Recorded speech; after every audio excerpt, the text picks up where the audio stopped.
কথায় বলে কারো পৌষ মাস কারো সর্বনাশ। এমনই অবস্থা আমাদের। আসসালামু আলাইকুম এভরিওয়ান, সবাই কেমন আছেন? আলহামদুলিল্লাহ, আল্লাহ যে অবস্থাতেই রাখছে সবসময় আল্লাহ শুকরিয়া, আলহামদুলিল্লাহ আমরা ভালো আছি। এই সব কিছুর ভিতরে ভালো থাকা খারাপ থাকা মিশে গেছে আমাদের ঘেরে সব রকমেরই মাছ চাষ করা হয়, তার ভিতরে ঘেরগুলো ডুবে গেছে। আজকে কয়দিন ধরে যে মুষলধারায় বৃষ্টি পড়তেছে, এতে তো ঘেরগুলো ডুবে যাওয়ারই কথা। ঘের ডুবে বাড়ি হয়ে পানি বের হয়ে যাচ্ছে সবার, শুধু আমাদের যে তা না, আমাদের আশেপাশে যত ঘের আছে পুকুর আছে সব কিছুই ডুবে গেছে। যে রাস্তা পর্যন্ত পানি উঠে গেছে, আরও বেশি পানি ছিল। আর সকাল সকাল পানি আরও নামছে।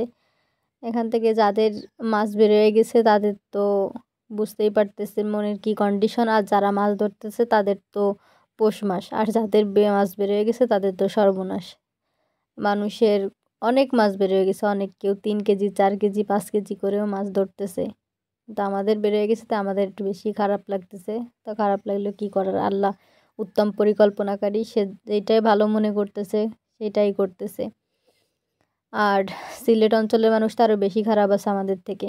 হয়তো নয় মাছ চলে গেছে, একটু লস হয়েছে, আবার পরের বছর মাছ ছাড়লে আবার হবে। কিন্তু যাদের ঘর বাড়ি লোকালয় সব কিছু শেষ হয়ে যাচ্ছে, তাদের বা কী অবস্থা হবে? তো সব কিছু মিলেই আলহামদুলিল্লাহ, আল্লাহ সবাইকে এই পরিস্থিতি মোকাবেলা করার তৌফিক দান করো।